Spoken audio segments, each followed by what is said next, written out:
무슨 일이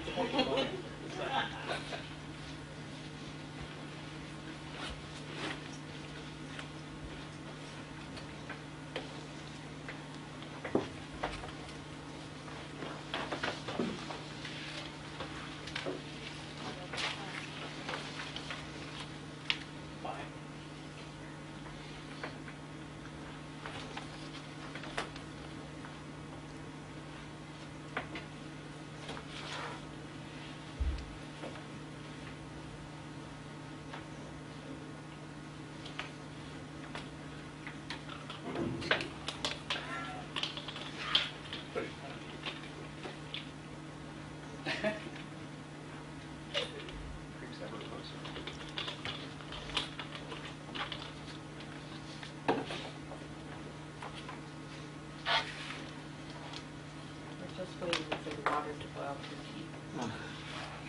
Important. It's very important. Well, for one thing, that'll bring Cheryl back. And Cheryl does in minutes. You want to? We do. Yeah, we should talk about what we're going to teach you though. That's your assignment. No, I'm just kidding.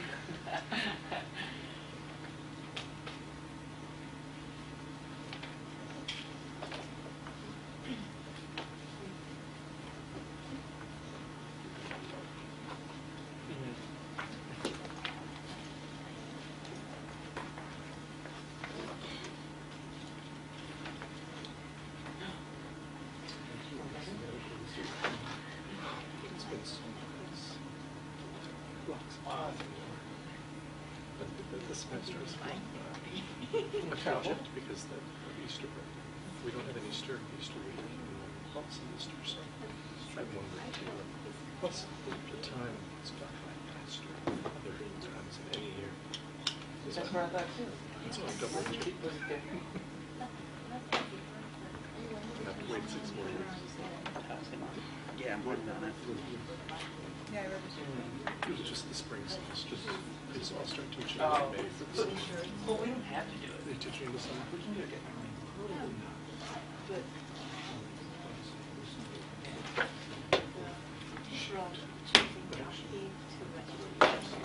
Okay. And I was taking too long. Yeah, and it really, I mean, not only was we were looking to, but I knew, We're going to do that. I haven't been in there yet.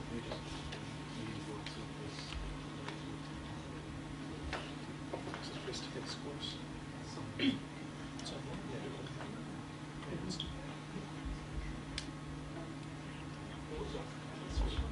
Really? Oh.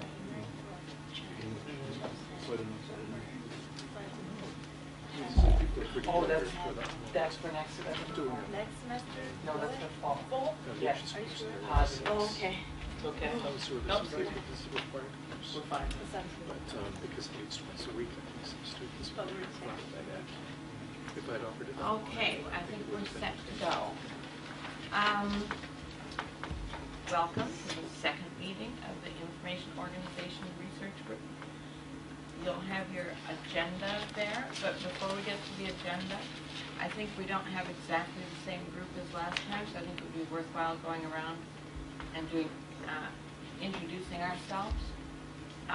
So I'll start. I'm Hope Olson. I'm Ji Beck. But you can say that you're a student. Yeah, I'm in MLI program. I'm Dan Rude. I'm a second semester in the MLS program. I'm Dave Bloom. I'm second semester in the MLS program as well.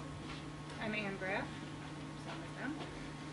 Hi, my name is Lucho, and it's my first semester here at UW. Oh, my name is Kun Lu. Hi, I have been here last time. I'm the PhD student here.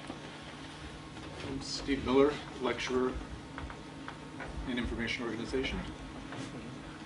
Tom Walker, associate professor. On sabbatical this term. I'll come back full speed at the end Don't of May. rub it in. Well, it was the shortest semester in history. Cheryl Lashko, I'm also a second semester MLI student.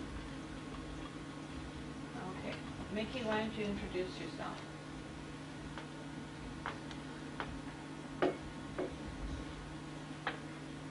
She has a pixelated screen resolution apparently. Well, she says she can hear everything.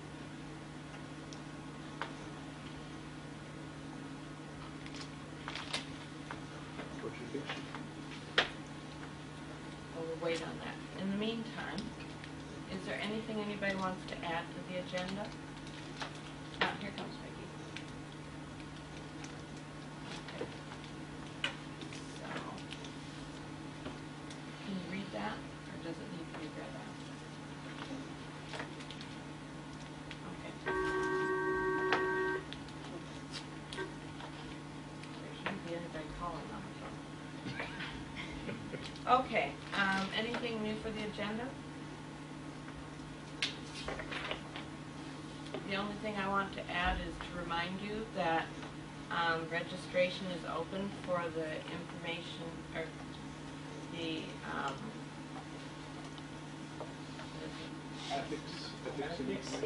Ethics and Information Organization Conference.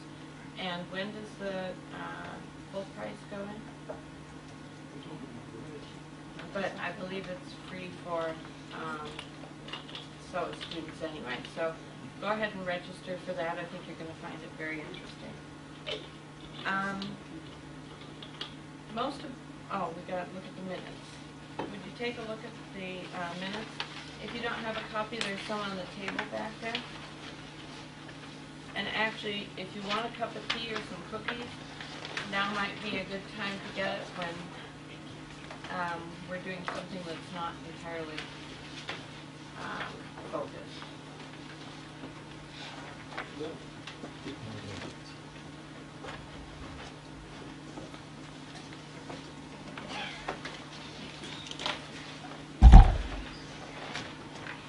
Very small.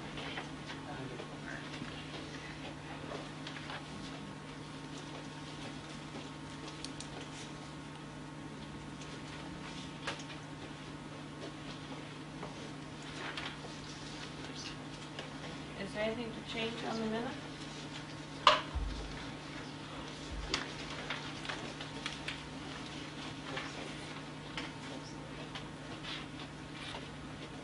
I want to thank Cheryl for doing the minutes. I appreciate that very much. It's nice to have a record of this.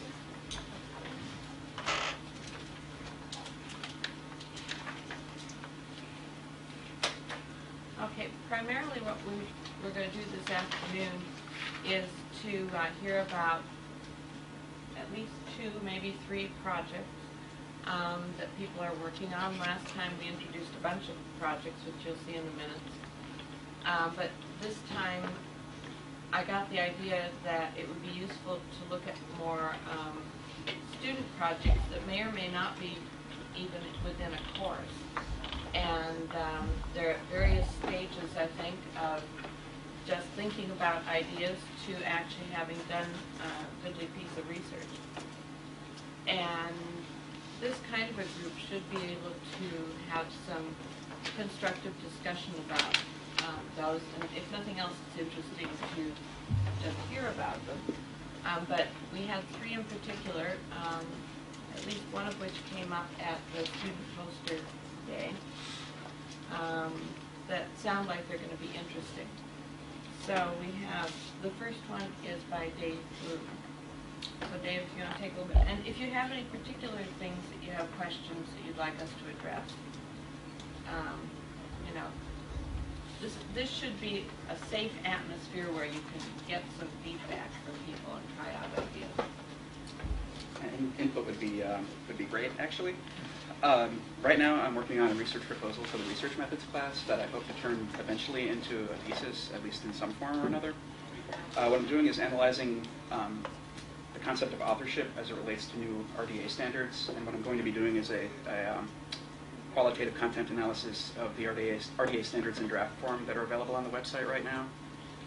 So I'm kind of taking the perspective that authorship is a cultural construction, referencing Foucault, our literary theorist, basically, and saying that this concept is subject to change, and trying to figure out how it might have changed from AACR2 standards to RDA, with a particular emphasis on the implementation of Berger stuff, Berger models. I've got a pretty good literature list going, but what I'm really kind of working on is sort of my methodology, like unitizing RDA and trying to figure out exactly how to establish validity in terms of that. So, I don't know. I don't know if anyone has any experience doing that kind of content analysis specifically, but that's about where I'm at.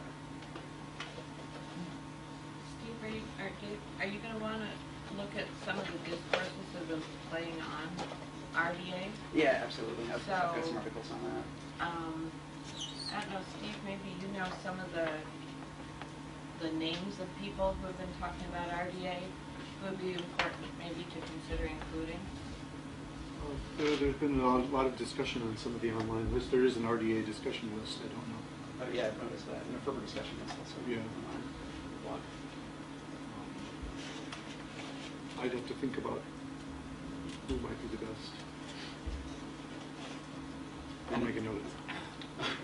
And I've actually I've done a bit of reading on the idea of literary units and works too. Maybe it's like, it looks like she's already. Okay. Tell us more, maybe.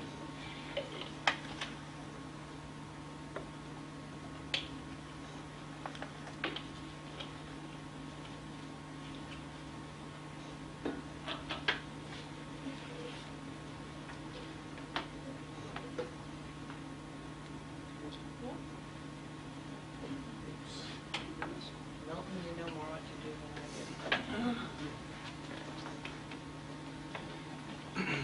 Well, in the meantime, I had a question. How are you going to get it's the authorship component of this? And it sounds like you're going to do a content analysis of RDA. What about that? Are you going to sample some authors or choose a certain discipline to look at? Or I think it's just going to be strictly the standards, how they hypothetically would catalog the author. Basically, I'm trying to think of a good example. But one I thought of, and I don't know if it's going to play out this way, but the idea of uniform titles, it seems that there's a potential there because of the emphasis on works, that the uniform titles could actually be attributed to, say, well, in ACR2, there's the standard for King Kong, for instance, where you'd have King Kong 1927, you'd have the year, and you'd also have like King Kong 1979. If there's an emphasis on the work, I'm wondering if there's room there where the uniform title would actually be an emphasis. It would strictly say King Kong in the original format, sort of. And if it's referring back to that, it seems like it's kind of taking the ideational content and placing that above the author is in sort of a theoretical way. I'm not sure if that would play out, but it seems like there's potential there. That's kind of why I'm just kind of going through and going to be picking things out. she's got Okay, welcome Brian Campbell. And yes, Mickey, it would be nice to hear more.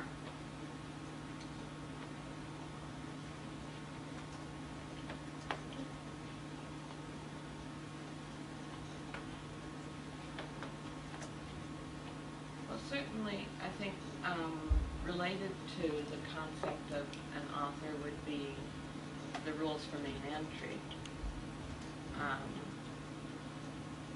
That might be one place you could focus, and then the other one would be on, I guess, on the form of the name. But I can't remember how the RDA is organized, but what was Chapter 21 in ACR 2? Yeah. I think they're using the term principal access points, at least the last time I checked. But it's still a bit in flux. I don't know if it's quite finalized yet. It looked like it was called, I think, preferred access point last time I checked. Okay.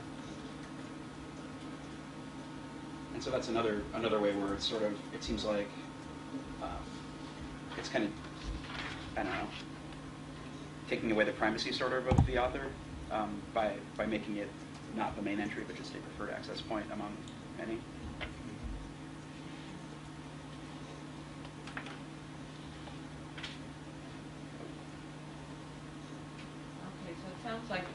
you might want to be in touch with them, maybe, Absolutely.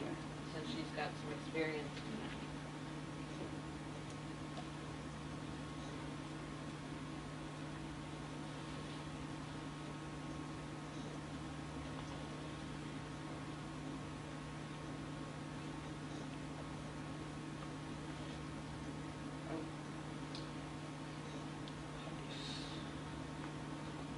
Specifically with RDA, or just generally with content analysis with authors and works?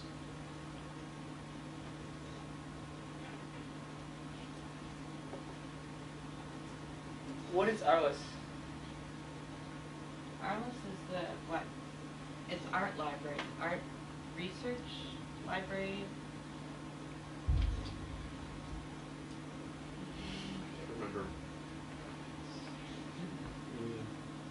There's too many acronyms. Isn't something to do with visual? Yeah, Associated with visual. I think A may be for art. Art research library. The information Science. science. Here we go, Art Library Society of North America. Close. Which doesn't have Yeah. Maybe it started in Quebec. And that's the acronym for the French version. Like FID is the what? Institute of Federated something or other. In French. Just public documentation or something. All right.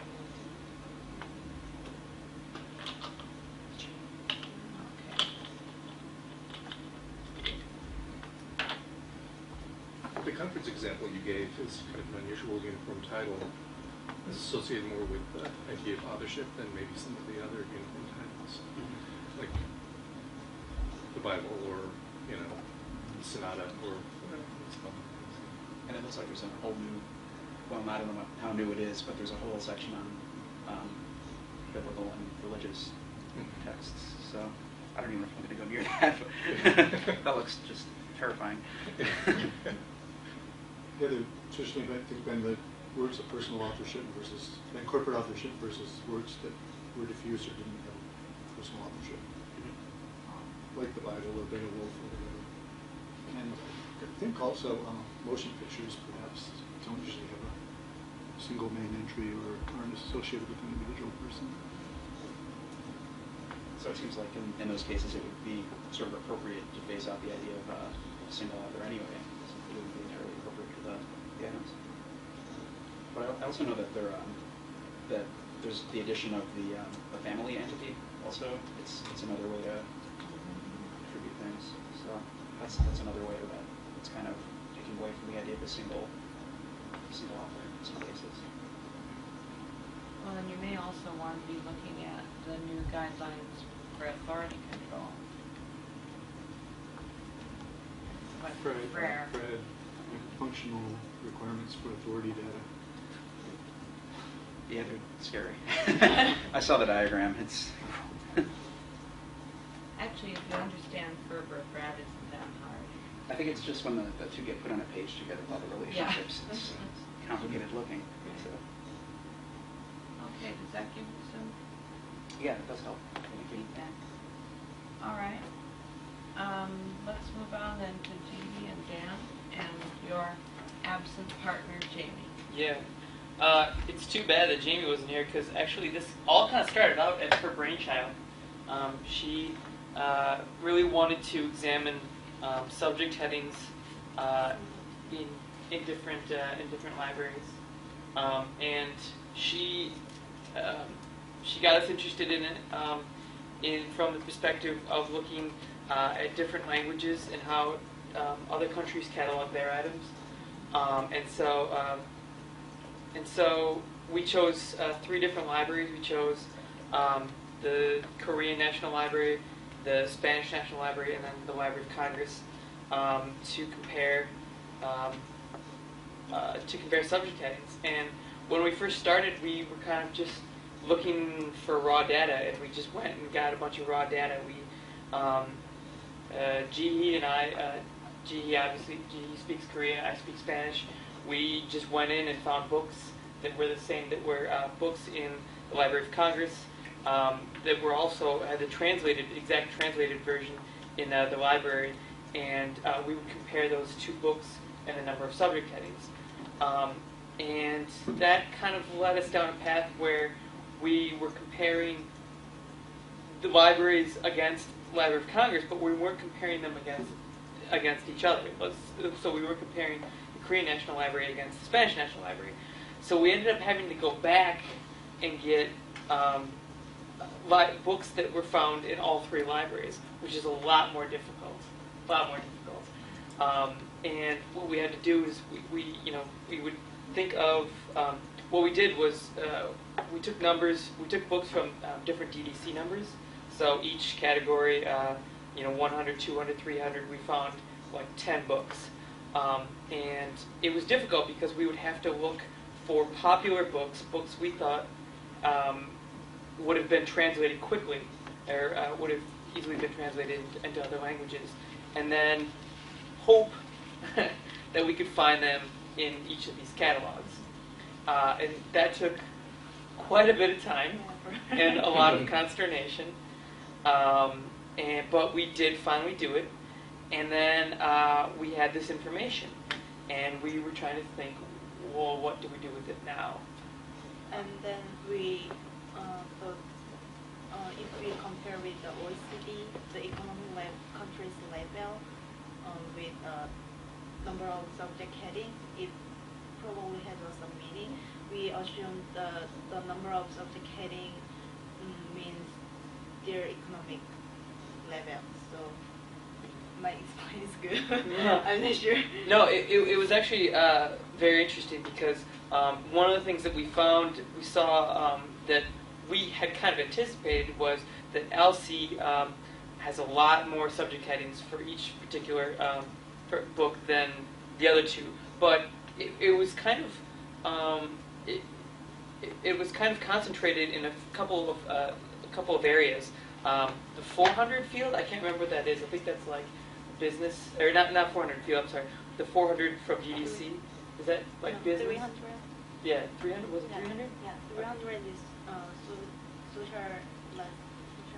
Yeah, sociology and social works. Sociology, I think among the 10 subjects, except the literature subject, we didn't search. Actually, we did, but we couldn't find the subject heading, even though literature has lots of translated book, but we couldn't find the subject heading in each library's catalog bibliography. So we just exclude the 800 field, and I think 700, the LC, in case of LC 700, which is art, has the most the biggest number of the subject heading. Yeah. But except the 700, the other field is really similar. Yeah. Yeah. So In the other fields, yeah. In general, we found that the Spanish and Korean libraries had a similar number of subject headings for most categories, and that's kind of where we ended. We haven't really gotten back. We haven't really figured out a way to go forward yet. We did submit our entry to ACES conference, and we got some pretty strong comments back. no, actually, our poster which we submit the essays is not this topic. It was the similarity. Oh, topic. that's right. Yeah. Okay, yeah. We had changed our project quite a bit after, because we based our first project, or our ACES submission on our first data, and then our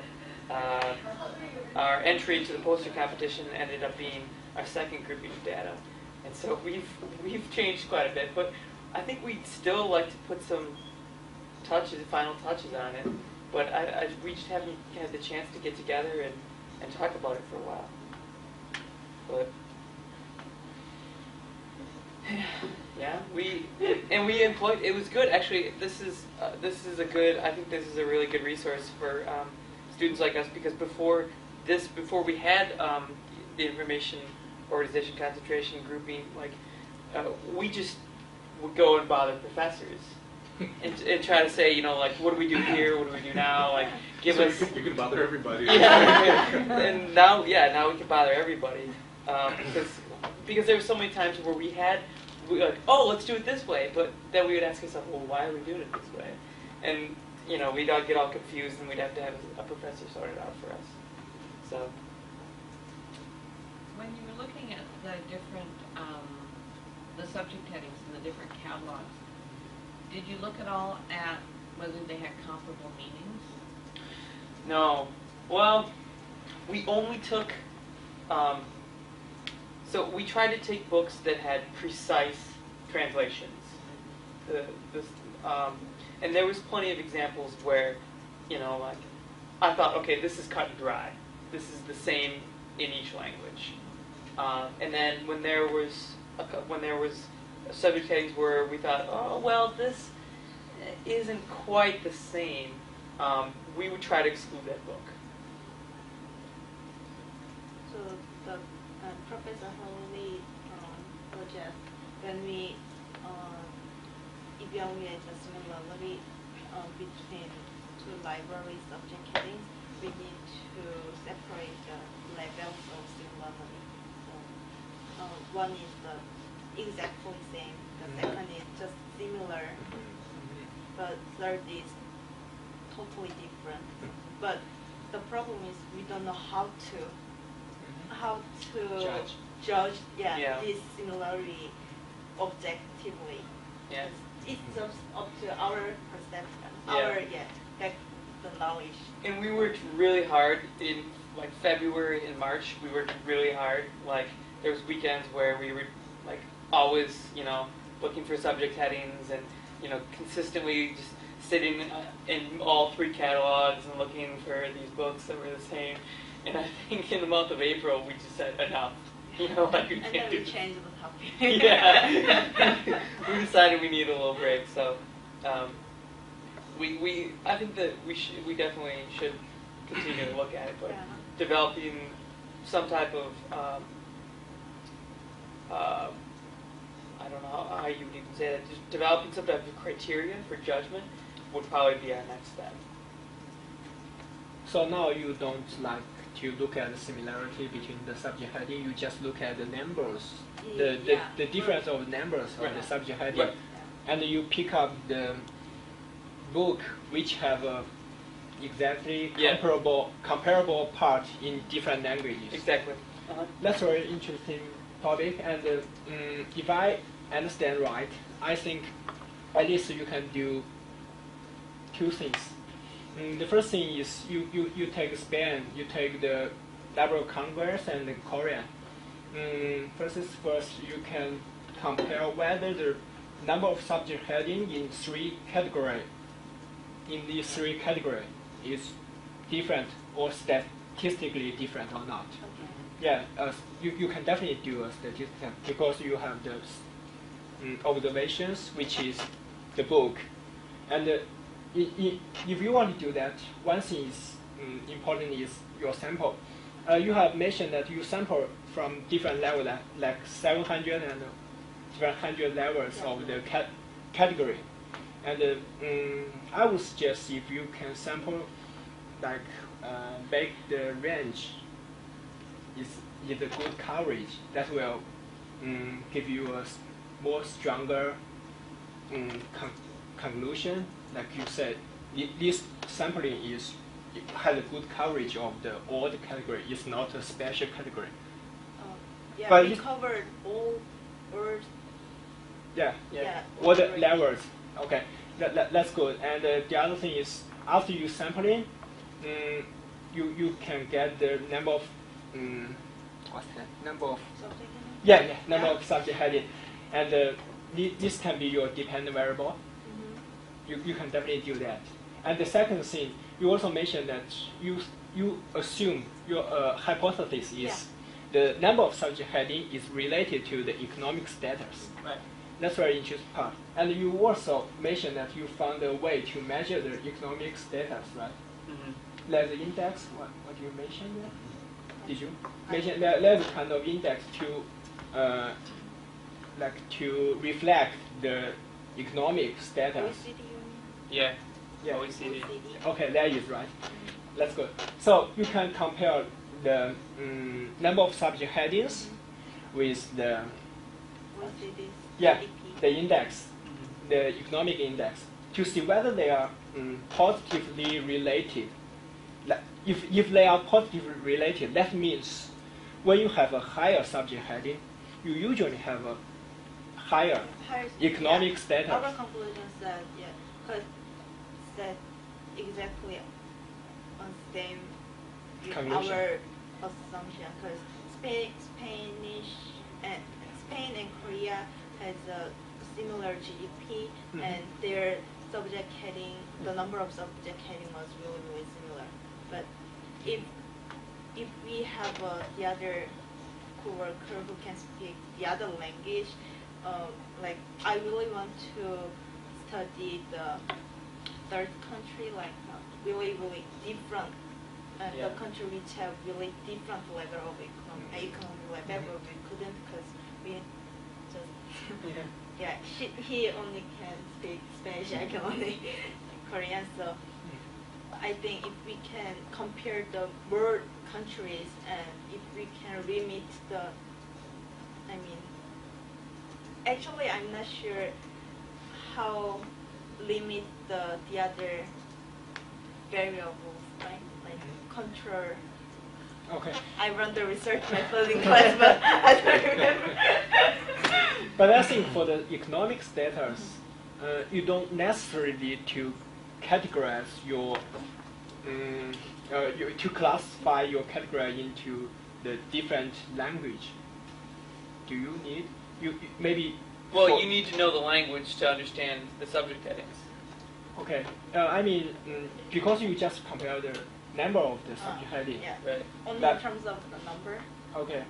So in that case, even you have the you all in two different English-speaking countries where they have difference in the number of subject headings, where they will. Because if we don't know that specific language, we cannot find the books. And the problem is a lot of countries just translate LC subject headings. And we ran into that even in the Spanish and Korean national libraries. Occasionally, we would find books that they were library of Congress subject headings just translated. They weren't created from the country's national library. For example, like Korean National Library creates their own subject headings. Spanish National Library creates their own subject headings. Okay. Oh, so if they translated exactly, that's the same number. Exactly, and that doesn't really tell us anything about the libraries because at that point, LC is doing your work for you. Yes. That does, however, tell you a lot about globalization in the library world, which is another interesting issue that you can look at. Did you consider other English-speaking libraries besides LC? We didn't actually. We didn't. We want to be adventurous with our language skills, I think. I'm thinking there must be countries like, I would think Nigeria's would be Yeah, another. well, it might be a developing country that uses English as a scholarly language, and their catalogs would be in English. Yeah. And they Or might use Spanish. DDC, rather than LC. Yeah. It might make a difference too. The sampling is a big issue with this project. Yeah, It makes it very complicated. Yeah, it's really- But it's very interesting to hear about. Yeah. Did the Spanish and Korean libraries use subject headings that had subdivisions? Yeah, the Korean did. I'm sorry, the Spanish did. I think Korean, no. Because it would be interesting to know also if they had as many subdivisions. So as long subject heading strings, because when you're cataloging and you make a subject heading string, that's more work than actually choosing Yeah. it, because you've got to get everything in the right order, make sure you can add it to where you want to add it to. And so that's actually more laborious than adding more headings. So that might be another variable that you'd want to consider.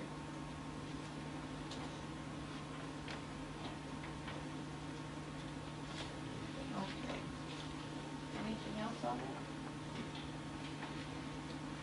Okay, Brian, if you'd like to send us your phone number, we can phone you so that you don't have to describe your project over chat. You can either send it on the chat or you could just send it to my email address.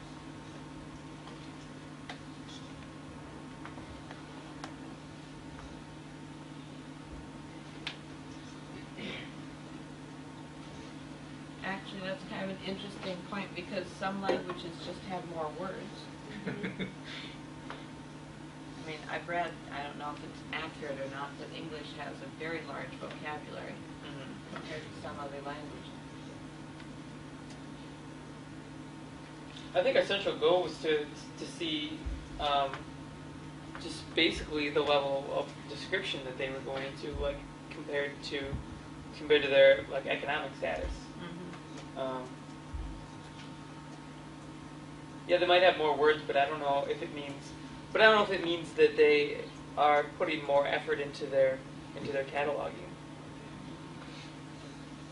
Well, another question that arises is it really less work to put on more subject headings? Because I know in cataloging I've had the experience where you have to narrow down the number of subjects, and if you could just represent all the subjects, it would be much quicker. Okay, here we have another. Okay, Brian.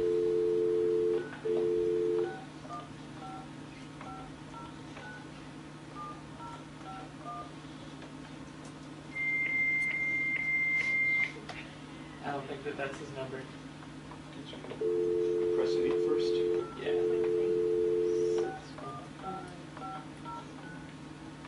Do we need the one after the 8? Yeah, I think you can drop.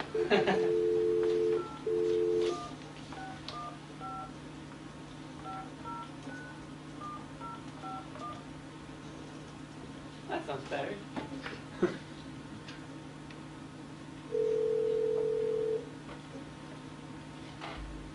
Hello? Brian? Oh, it's like being on a radio. Thanks for listening. Hi.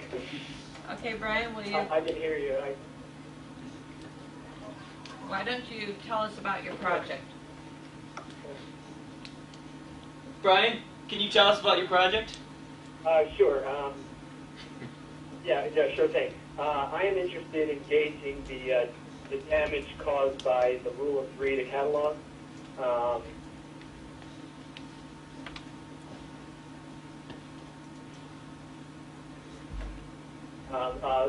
Some folks complain about it, but nobody has ever, justified applying it in any sort of quantitative way. So why do you think it caused damage? I'm getting a little reverb here, so forgive me. Could you turn it The radio? damage is you lose access. So in the case of reports, there are 4 names. You say, okay, there are too many to deal with because the authority work or whatever, drop it to 1.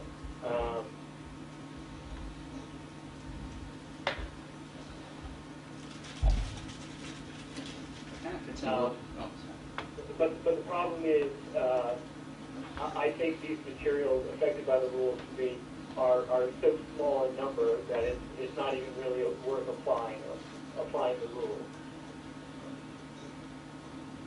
I was just going to add that in the research I'm conducting for my proposal at this point, it sounds like RDA is dropping that. No, that's true. RDA is dropping it, but people will still they still may want to apply it.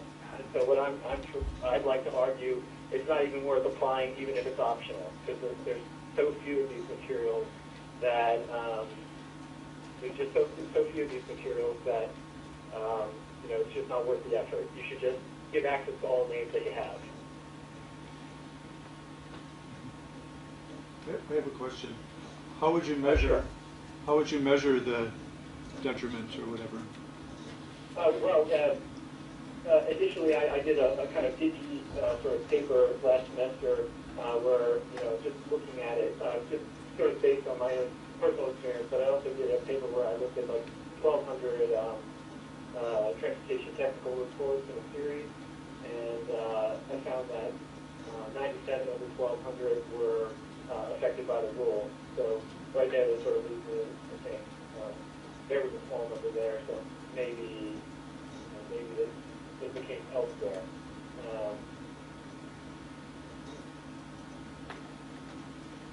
Okay.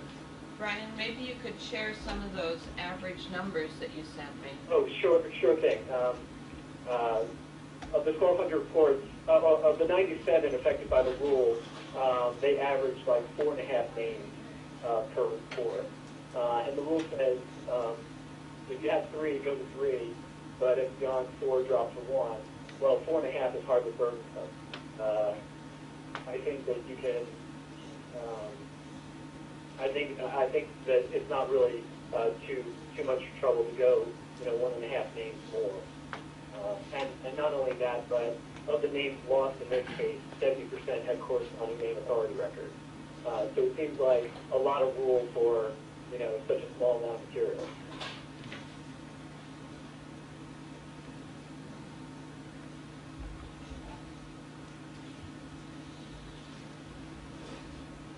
So, Can you still hear me? yeah. Yeah. So does how far back does the rule of 3 go? And were there non-electronic reasons for the institution of that rule many years ago before OPAC, before electronic catalogs? I don't know anything about the history of that. It sounds like a card Yeah, catalog. that's what I was thinking. So Yeah, it has its origins in yeah. the card days, and it sort of carried over into electronic catalogs. Mm-hmm. And it really, nobody's ever said, well, what justifies the rule? What sort of numerical data do we have to say that this is even worth doing? I think another interesting question that you brought up in your email was whether it would be possible to go back and retrospectively add. That's sort of my main interest is a prelude to a retrospective correction.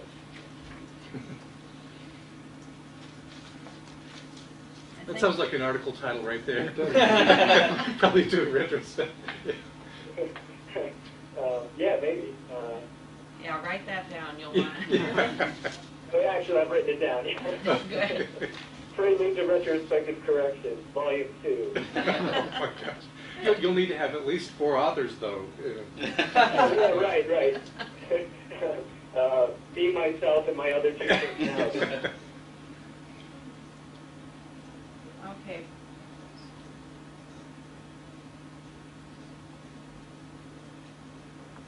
So anyway, that's really sort of what I'm getting at, and so it was just for a 591 paper, and so I was sort of new to the methods and that sort of thing. So certainly, I think I'd like to try it again, and certainly could use some advice on how I approach it in a more rigorous fashion.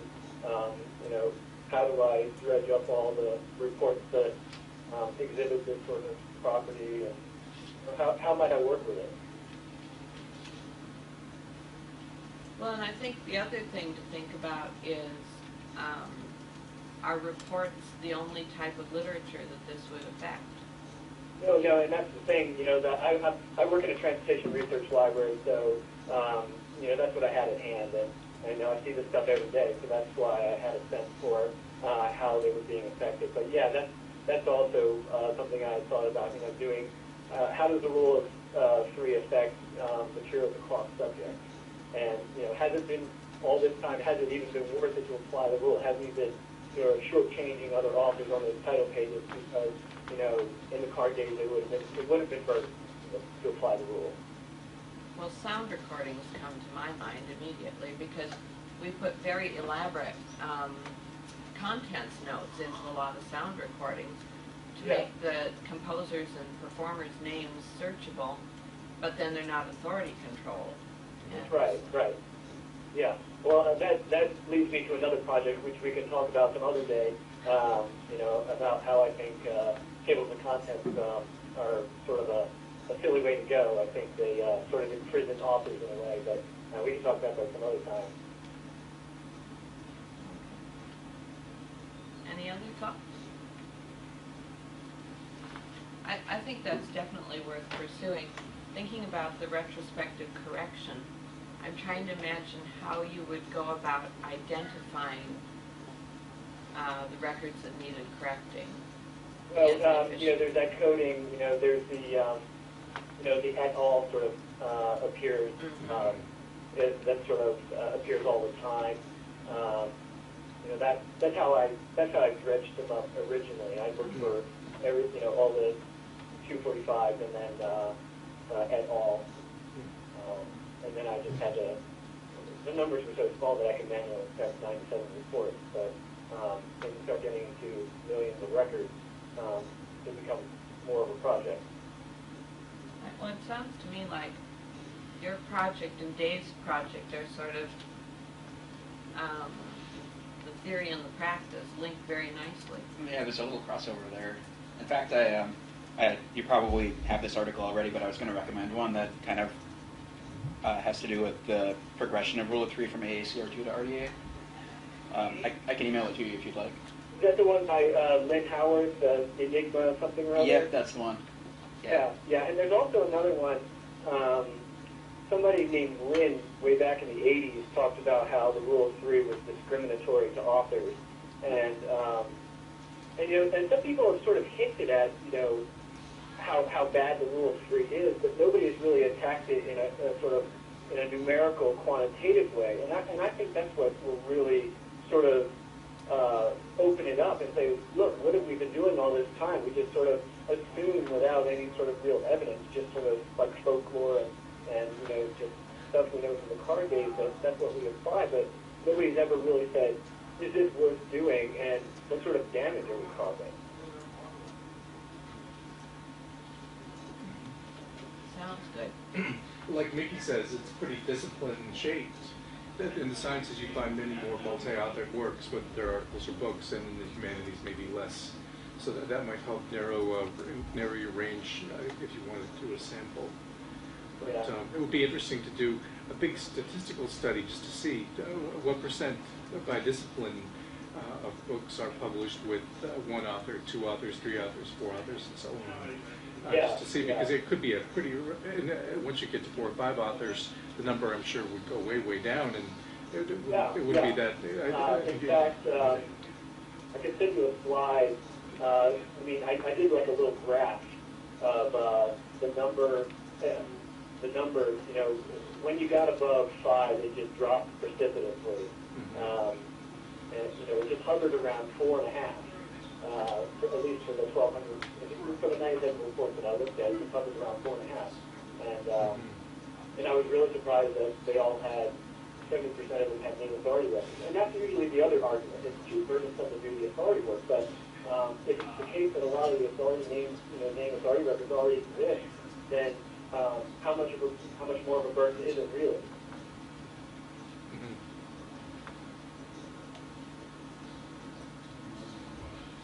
Okay. Anything else? Well, there is. I'm still getting this kind of weird reverb, so I think I'll end for now. Okay. We'll see if we can work that out for next time. Thanks, Brian. Okay, great.